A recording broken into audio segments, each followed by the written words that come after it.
So friends, పప్పు చెక్క చేయబోతున్నాము.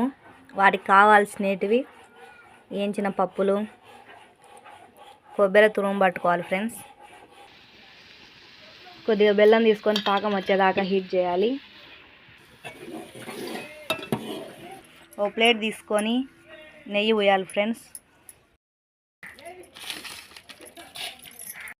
పాకం వచ్చిందా లేదా చెక్ చేసుకోవాలి ఫ్రెండ్స్. నీళ్ళలో వేసి ఉండ వస్తే పాకం అయినట్టు ఫ్రెండ్స్.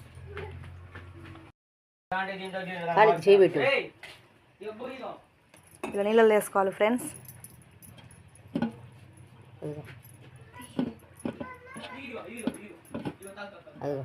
అలా తీయడానికి ఉండలాగా తీయడానికి వస్తే పాకం అయినట్టు ఫ్రెండ్స్. పాకంలో ఇలా వేసుకోవాలి ఫ్రెండ్స్. పాకం అయ్యాక గుడ్డలు తిప్పాలి ఫ్రెండ్స్.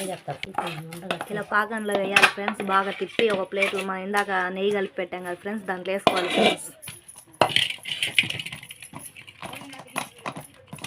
అయిపోయింది, గట్టిగా అయిపోయింది.